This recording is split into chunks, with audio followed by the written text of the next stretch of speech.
Hey everybody, the Captain here, and this is a video request, and if you have a question or need some guidance or wisdom or need to be pointed in the right direction, or you just have money and you want to pay me to do a video on anything, I will do that, because I'm a hooer. Anyway, we have a young man who writes in. Hey Aaron, this is a long one, it's a very dichotomy, like two completely different separate video requests put into one. Hi Aaron, I'm a loyal listener to yourself, Irini's, and Bernard Chapin's channels. About 2 years ago, after a breakup with a good Christian girl, I took the red pill since have been on what I call a somewhat wild journey down the rabbit hole to discover the manosphere. You three guys, RamZPaul, Elliot, Hulse, I apologize if I pronounced that the wrong way, RSD, Tyler, Real Social Dynamics, and now Friedman Radio. I was wondering if you could do a video reviewing RamZPaul, Elliot, Hulse, RSD, Free Domain Radio, Free Domain Radio. What is your opinion of these channels about you recommend them to other young men in their journey of taking the red pill? Alright, so I had to look up, I know RamZPaul, not personally, but I have watched his stuff, and RamZPaul is great because all he does is act like liberals and leftists, except takes away the race and the gender. So he'll say the most outlandish things, but he will say the exact same. He will treat leftists and socialists and the race whores and the sex whores, sexism whores, as they treat white males and other groups that they want to. And that is funny. A lot of people call Ramsey, he's on the Southern Poverty Lawless Center, Southern Poverty Crime, whatever. He's on their hate list. The guy is just throwing it right back in their face. And so a lot of people say he's racist or bigoted. He isn't. He is merely holding them to standards. And you could kind of tell, this is a skill I wish leftists and socialists would have, is to tell when someone's joking and being sarcastic.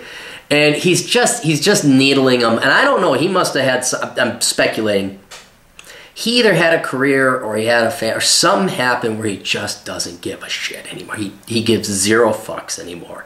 And so it's kind of funny because he's keeping the pendulum from going way the other side. So I like his channel. Very funny, very entertaining. Elliot Hulse, I didn't know of him until I remembered he was interviewed by, what's his name? Stefan Molyneux. And so I looked at his channel, I downloaded a couple of the podcasts, and he's legit. I like him, and the reason I say he's legit is because nobody gets that ripped being a poser. That guy has walked the walk and talked the talk, and it's physically proven because of his physique. His is a little more spiritual than for my taste, but that's all right. There's nothing wrong with that. You know, he's really into mind and body, and that's good.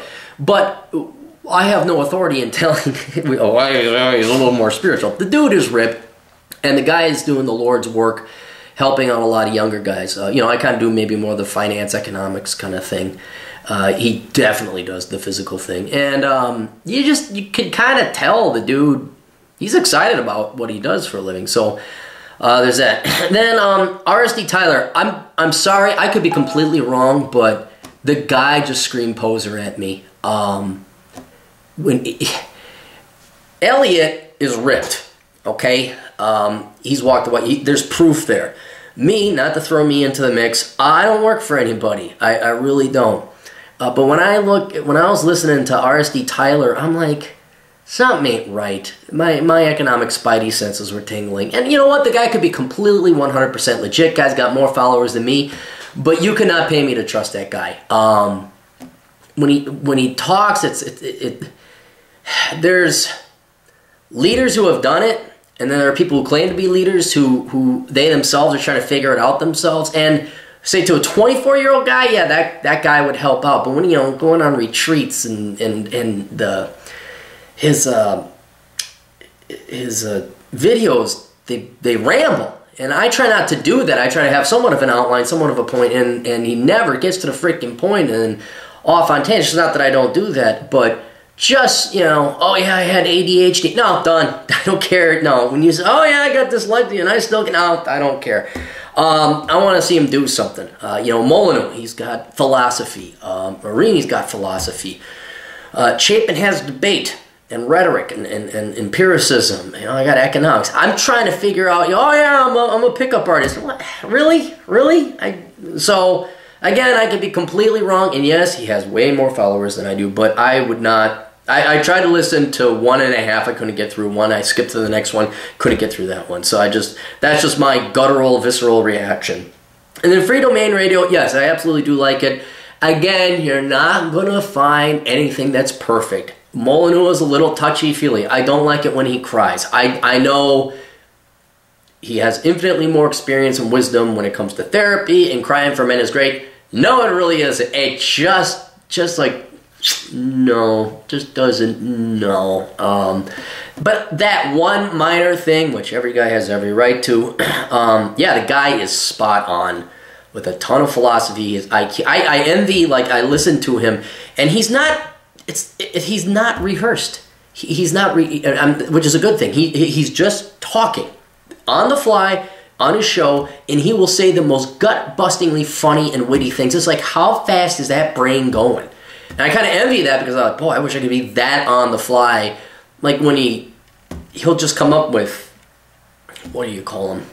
Phrases. I'm sure there's a literature phrase for it. It's as quick as poison ivy on a mosquito's ass flying over the Sahara, or something, but way more witty and way more cunning and self-related. But so I do like, and then again, he is definitely doing the Lord's work, helping out all the young boys and girls out there, your parents were not around or failed miserably.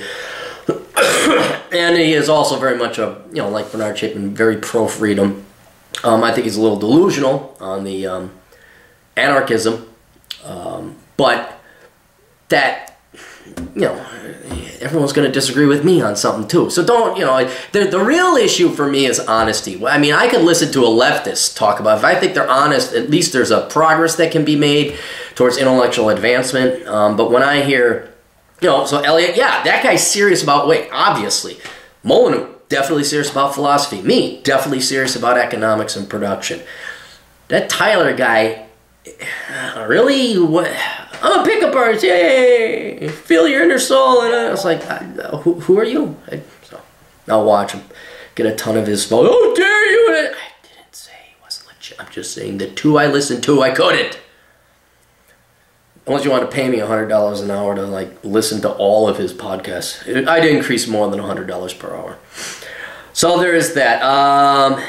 Red pill, then the next part of the question is, currently I'm pretty comfortable without any gripes or complaints. I saved up money, bought a house, let out the extra 2 bedrooms, all college buddies to pay the mortgage. I have 2 jobs, one part-time with the military as an officer, another full-time working in a control room for a company. I'm trying to keep you anonymous. I make over 100K and I'm only 26, man. You're knocking it out of the park. I've read Bachelor Pad Economics and took your advice on getting a motorcycle, of which I have no regrets. Good, good. My dilemma now is that I'm bored. In an effort to not be boring, I've been brainstorming on what my next move is going to be. Right now, my best idea is to buy tools and take her in the garage. I don't know what I'll do exactly. Possibly buy tools to, woodworking, gunsmithing, or mechanical work on salvage vehicles. My idea is that just by tinkering, I'll acquire skills for the sake of acquiring skills. My question is whether or not it's worth it to buy the equipment if it's just for the sake of bullshitting in the garage, or are there other routes that I should look into to not be boring. All right, well, here's the deal. You're obviously way ahead of your peers if you're making 100 grand. You're ahead of me if you're making 100 grand. So the rule I would go by is, you're making enough money. If you really want to, absolutely go and do it. You need to have some kind of craft or skill. Motorcycle is one of them. You'll be able to wrench on your motorcycles. Having good mechanical skill and having tools and equipment absolutely does not hurt. That is a great thing to do. It's very, I think, therapeutic for the male. I like, when I'm working on my motorcycle or my car, I just put in my headphones and I listen, and it's great. You know, it's just wonderful. And then there's a sense of accomplishment, and your skills go up too. The one thing I'd worry about with you, though, is try and get other human interaction. I'm going to say it again for the cheap seats. The most important thing is humans, other humans. You need to get out, you need to converse. I think conversation is the most important thing that you can exchange between 2 humans. Some people would say fluids, but depends on that human. But make sure you got a good social life. So hang out with your buddies, you know. Certainly have the garage, may have your buddies come over. Get yourself a girlfriend to start dating some girls, whatever. Don't sacrifice. Don't become a hermit unless you want to. There are some people that have that personality, a very small percentage, who just don't like social interaction, and they're okay with that. And that's great. If you're one of those people, sure, go hole yourself up in the garage, come up with a new engine, and they'll put Tesla out of business. Wait, Tesla's never made any money. They're already out of business. Harsh economic reality. Actually, I don't know. They could be making money. Last I heard them, we like a .com, we need more money. Regardless, certainly do pursue that. Absolutely great skill. You're not wasting your money, but do not do it at the sacrifice, if you want social human interaction, at the expense of social human interaction. So, again, I'm a big fan of ballroom dancing simply because it's so easy. People are like, what, all your videos military and ballroom dancing? Yes, it is. It's just military and ballroom dancing. I'm just going to film a video saying military ballroom dancing, military ballroom dancing, military ballroom dancing. And you can put it on loop, and then that will be all the wisdom I've ever had to give in my life. But it doesn't have to be ballroom dance. Whatever you want. You know, you fix up a car, that's a huge social. We go to Mississippi Mayhem, you'll run into all these people who, like, you know, redo classic cars. Absolutely. Find people. Go and experience life. Have fun. Converse. Go to a cigar lounge. Wine tasting thing. I don't know if you got that. Meetup.com. I don't know how big the town is that you live in. Go to meetup groups. Like, I joined a running club. Met some really great friends.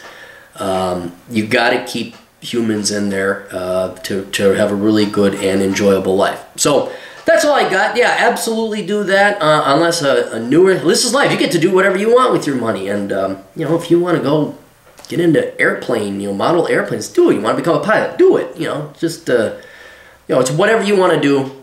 Just don't forget, unless you're one of those weird statistical people. No, we're just statistically minority people. Humans, that's where the money's at. So, hope that helps. Toodles.